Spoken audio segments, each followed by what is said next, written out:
L'Index, une émission présentée par Salim Chouieb sur Radio Québec+.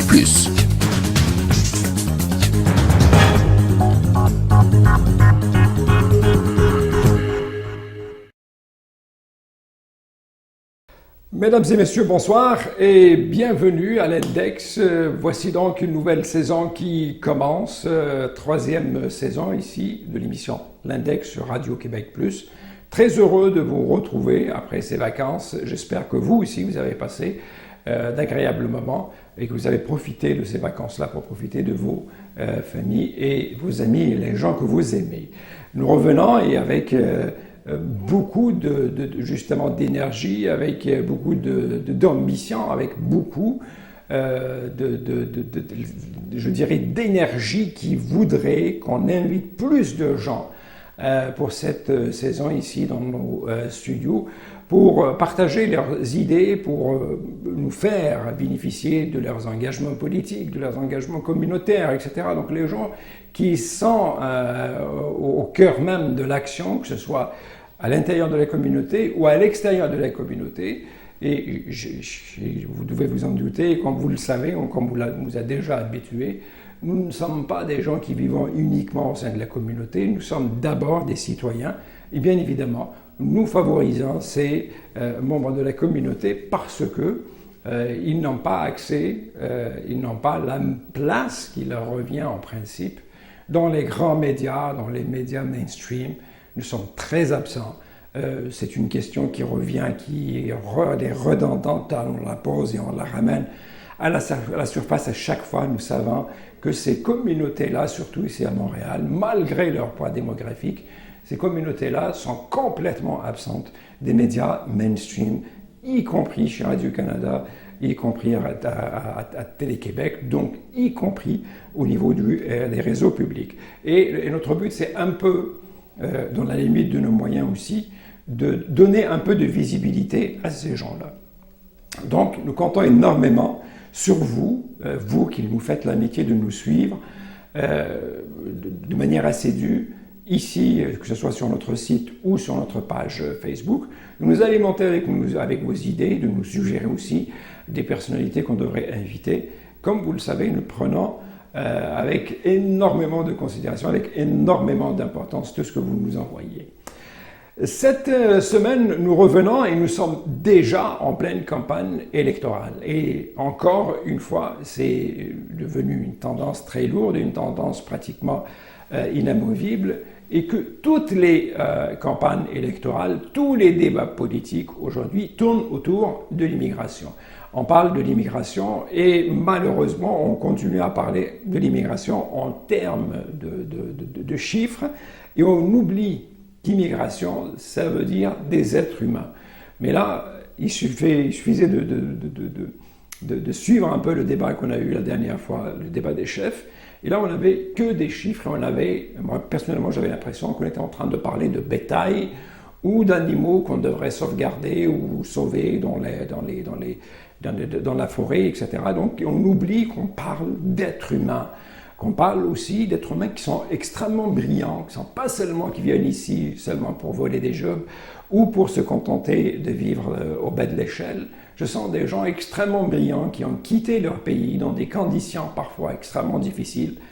Et pour la majorité qui n'ont pas choisi de quitter leur pays de plein gré et qui viennent ici, qui apportent énormément de richesses, énormément d'expérience, énormément de compétences au pays d'accueil, et ça, tous les experts le reconnaissent, sauf que le débat actuellement, que ce soit ici en Amérique du Nord ou en Europe, si justement cette idée de rejet de l'immigration sous toutes ses formes, vous avez certainement entendu et regardé sur les réseaux sociaux cette vidéo justement d'un ministre italien qui dit que nous on préfère donner notre argent à nos enfants au lieu de le donner aux Africains. Et justement un ministre du Luxembourg qui lui répond. Et c'était réellement un débat qui nous rappelait les années du fascisme, les années du nazisme carrément, où tout ce qui n'était pas blanc, tout ce qui venait d'ailleurs était rejeté. Et nous sommes en train de vivre des moments extrêmement difficiles. Et durant cette campagne, si vous l'avez bien remarqué, on a eu des candidats dans tous les partis. Et je dois dire, surtout chez la CAQ et au Parti québécois, qui ont défrayé la chronique par des scandales, à répétition d'ailleurs, au niveau de la CAQ. Commençons par le dernier, Christian Dubé. Il quitte donc la caisse et il vient se joindre à la dernière minute comme candidat à la CAQ. Quelques jours plus tard, dans les journaux, scandale, on nous dit qu'il a peut-être été l'auteur d'un truc de conflit d'intérêts puisqu'il aurait encouragé un peu la caisse à donner de l'argent à une compagnie qui était en détresse, et cette compagnie-là, sa femme avait des actions à l'intérieur de cette compagnie-là. Et par la suite, on a eu des détails encore plus croustillants nous disant qu'elle avait fait un gain de 250 000 $ avec cette compagnie-là, qui était pratiquement en faillite, qui était sur le bord de disparaître.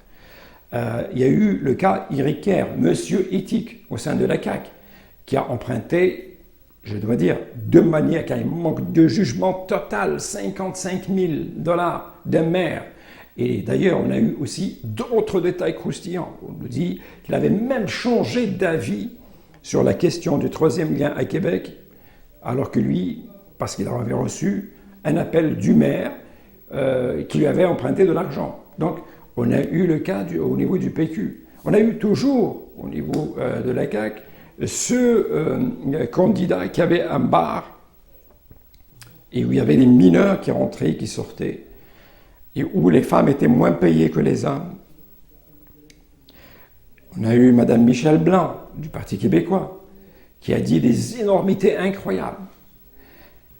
Et bien évidemment, à chaque fois, les autres partis faisaient les joues gras de ces scandales-là, de ces mini-scandales-là.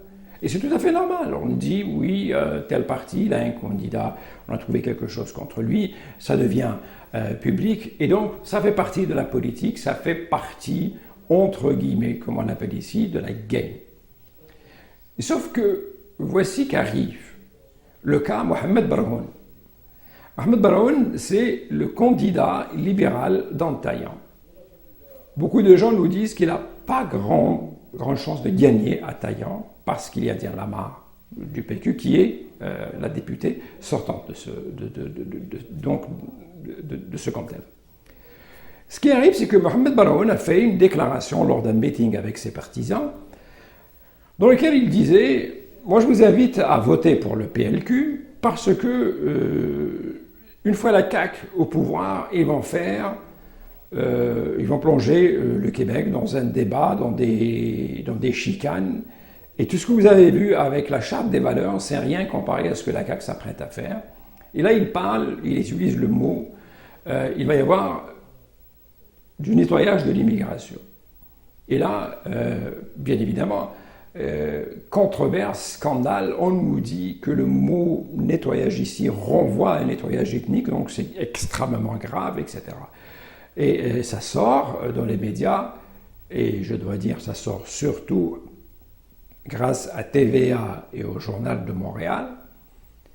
Et cette question-là, elle fait éruption même au sein lors du débat des chefs. Et c'est donc le chef de la CAQ qui demande au Premier ministre sortant est-ce qu'il va s'excuser pour les propos tenus par son candidat. Entre-temps, le candidat avait présenté ses excuses publiquement en disant que ses paroles ont dépensé sa pensée, que c'était des propos déplacés, etc. etc. Et donc, moi personnellement, je me suis dit, bon, c'est fini, allez, il a dit peut-être une énormité, mais écoutez, dans le domaine de la politique, des énormités, on n'en a que ça et on n'entend que ça à la longueur de journée. C'est vraiment pas nouveau, c'est pas quelque chose d'exceptionnel. Je vous rappelle ce qu'a dit par exemple Michel Blanc au sujet des musulmans ou au sujet des juifs ou même au sujet d'un blogueur qu'elle a traité carrément de pédophile. Et je vous rappelle qu'elle ne s'est excusée publiquement que parce que ce blogueur-là, Xavier Camus, avait décidé de lui envoyer une mise en demeure. Et comme je vous ai dit, moi, les réactions des partis par rapport aux autres partis, ça ne me dérange pas, ça ne me surprend pas. Ça fait partie de la game.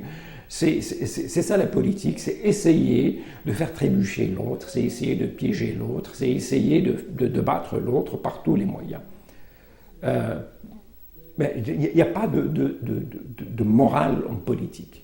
Dans le jeu politique, la morale telle que nous le connaissons et telle que nous l'apprenons à l'école, ou chez nous, elle n'existe pas réellement. Ça joue très très dur.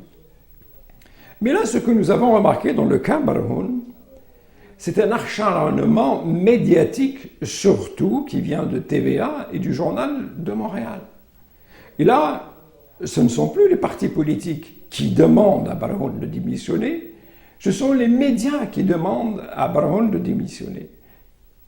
Barhoun, je vous le dis, Mohamed Barhoun, avant ces élections-là, ce n'était pas une grande star de la politique, ce n'était pas une énorme vedette. Oui, il était président de la commission des communautés culturelles au sein du PLQ. Mais ce n'est pas réellement quelqu'un qui va devenir ministre ou quelqu'un qui va occuper des postes clés au sein du gouvernement. Nous savons tous, d'ailleurs, il est je vous le rappelle, il est dans un comté ou dans une circonscription où il ne risque pas vraiment de gagner. Je lui souhaite de gagner, mais je sais qu'il ne va pas gagner. Quand on voit ce monsieur-là, qui est donc pratiquement un citoyen ordinaire, et là on lit les journaux aujourd'hui et on trouve que Madame Denise Bombardier lui consacre carrément sa chronique, et elle demande à ce que ce monsieur-là démissionne.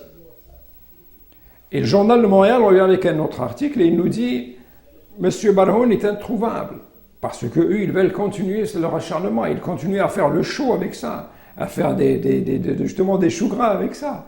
Ils continuent à taper sur le même clou, parce qu'on veut continuer tout le temps à parler de ça.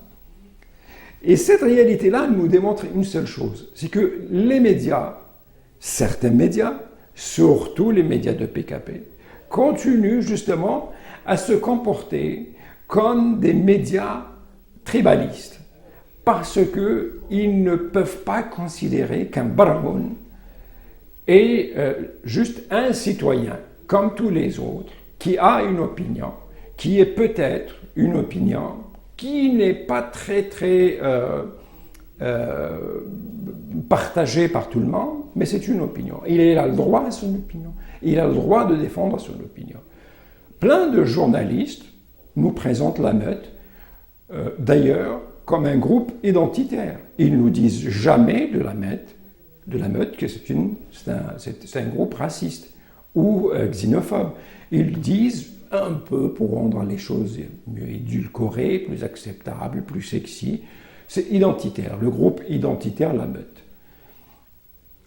Et pourtant, il y a La Meute qui a, cette semaine, rappelé au chef de la CAQ qu'elle s'inspire des valeurs de la CAQ. On n'a pas vu des journaux ou des éditorialistes ou des chroniqueurs demander à François Legault de prendre ses distances avec la meute. On n'a pas vu les chroniqueurs du Journal de Montréal justement grimper dans les rideaux et nous dire « Ah, mais c'est scandaleux ». Mais faire tout ce brouhaha, tout ce boucan, tout ce pataclan pour Mohamed Barhoun, parce qu'il a dit quelque chose qui a dépassé sa pensée et des propos pour lesquels il s'est excusé. Et dans les faits, ce qu'a dit Barhoun, qu'est-ce qu'il a dit? Il a dit qu'il va faire un nettoyage au niveau de l'immigration. Il ne voulait absolument pas dire, et sans le connaître, je suis prêt à miser un 5$ là-dessus, ça ne lui est pas venu à l'esprit que François Legault va faire un nettoyage ethnique. Nous sommes en démocratie, nous sommes dans un pays civilisé, dans un pays où la justice règle tout.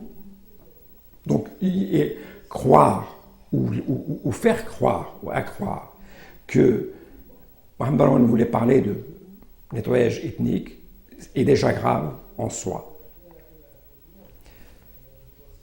Ce que propose la CAQ, ils ont dit, nous, justement, on doit mettre de l'ordre dans l'immigration. Ils ont dit, on doit mettre de l'ordre, on va réduire de 55 000 à 40 000, on va pousser les gens à passer un test des valeurs, on va soumettre par la suite, justement, une charte de la laïcité. Donc oui, la CAQ, une fois au pouvoir, s'apprête à faire de l'immigration le sujet central pendant les 4 prochaines années, même s'ils nous disent que leur première priorité, c'est l'économie. Dans la réalité, ils ne vont pas s'y copier de l'économie parce que ce qu'ils voulaient faire, ça a été déjà fait par le Parti libéral. C'est-à-dire les coupures et tout ça, ça a été fait par le Parti libéral. Tout ce qu'ils voulaient faire, la CAQ, ça a été fait par le Parti libéral. Donc, dans le domaine de la santé, il ne faut pas les écouter, ils ne vont pas remettre plus d'infirmières, ils ne vont pas mettre plus d'argent pour faire ceci. Ils feront strictement rien du tout. Il suffit justement de voir qui sont les conseillers économiques de la CAQ, qui viennent de l'Institut économique de Montréal, pour comprendre que ces gens-là sont pour toutes les mesures d'austérité et pour justement la réduction de la taille de l'État à sa plus simple signification. Donc ça devient réellement, tout est privé. D'ailleurs, quand on vous dit qu'on va couper dans les impôts en vous donnant plus de services, il ne faut pas croire à ça parce que ça, ça relève de la magie. Donc, comme vous le voyez, Mohamed Baroun, il n'a pas dit quelque chose d'extraordinaire. Il a ramené un peu une vérité qui était au centre. Oui, il s'est trompé au niveau du mot choisi, nettoyage de l'immigration. Oui, il s'est trompé en s'adressant uniquement à ces militants, comme s'il les invitait, ces militants-là, seulement à l'écouter. Et que si vous avez lu aujourd'hui la chronique de Denise Bombardier, vous allez tout de suite comprendre le genre de mépris qu'elle a pour les femmes musulmanes, parce que justement, quand on lit cette chronique-là, on a l'impression que ces femmes musulmanes-là, elles sont là et elles vont croire toutes les paroles qu'on va leur dire, et elles vont sortir de cette salle-là comme si elles étaient des robots pour exécuter justement les ordres qu'on vient de leur donner. Et ce qui est complètement, c'est tellement farfelu, ridicule, mais bon, c'est toujours les chroniqueurs vedettes, des gens qui ont de l'influence, des gens qui sont payés des centaines de milliers de dollars pour dire ces conneries, ces énormités-là, et pour continuer justement à déverser leur venin et leur haine sur cette immigration qui les dérange au plus haut point. Et justement, à partir de la semaine prochaine, nous allons inviter Mohamed Baroun, parce que lui aussi, il va répondre à certaines questions.